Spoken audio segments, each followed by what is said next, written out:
அதிகாரம் 6.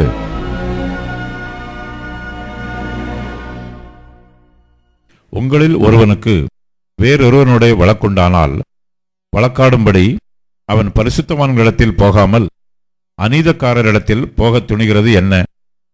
பரிசுத்தவான்கள் உலகத்தை நியாயம் தீர்ப்பார்கள் என்று அறியீர்களா? உலகம் உங்களால் நியாயம் தீர்க்கப்படுவதாயிருக்க அற்ப வழக்குகளை தீர்க்க நீங்கள் அபாத்திரரா? தேவ தூதர்களையும் நியாயம் தீர்ப்போம் என்று அறியீர்களா? அப்படி இருக்க இந்த ஜீவனுக்கேற்றவைகளை நீங்கள் தீர்த்து கொள்ளக்கூடாதிருக்கிறது எப்படி?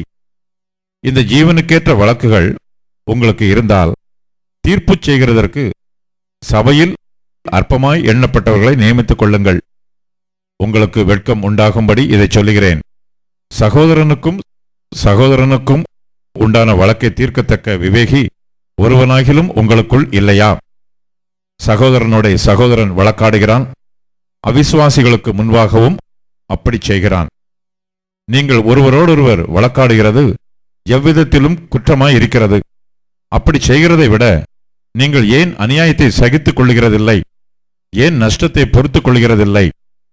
நீங்களே அநியாயம் செய்கிறீர்கள், நஷ்டப்படுத்துகிறீர்கள், சகோதரருக்கும் அப்படி செய்கிறீர்களே. அநியாயக்காரர் தேவனுடைய ராஜ்யத்தை சுதந்தரிப்பதில்லை என்று அறியீர்களா? வஞ்சிக்கப்படாதிருங்கள். வேசி மார்க்கத்தாரும் விக்கிரகாராதனைக்காரரும் விபச்சாரக்காரரும் சுயபுணர்ச்சிக்காரரும் ஆண் புணர்ச்சிக்காரரும் திருடரும் பொருளாசைக்காரரும் வெறியரும் உதாசீனரும் கொள்ளைக்காரரும் தேவனுடைய ராஜ்யத்தை சுதந்தரிப்பதில்லை. உங்களில் சிலர் இப்படிப்பட்டவர்களாய் இருந்தீர்கள். ஆயினும் கர்த்தராகிய இயேசுவின் நாமத்தினாலும் நமது தேவனுடைய ஆவியினாலும் கழுவப்பட்டீர்கள், பரிசுத்தமாக்கப்பட்டீர்கள், நீதிமான்கள் ஆக்கப்பட்டீர்கள்.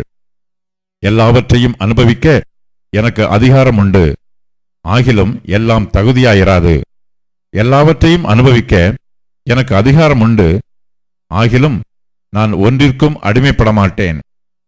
வயிற்றுக்கு போஜனமும் போஜனத்துக்கு வயிறும் ஏற்கும். ஆனாலும் தேவன் இதையும் அதையும் அழிய பண்ணுவார். சரீரமோ வேசித்தனத்திற்கல்ல, கர்த்தருக்கே உரியது. கர்த்தரும் சரீரத்திற்கு உரியவர். தேவன் கர்த்தரை எழுப்பினாரே, நம்மையும் தமது வல்லமையினாலே எழுப்புவார். உங்கள் சரீரங்கள் கிறிஸ்துவின் அவயவங்கள் என்று அறியீர்களா?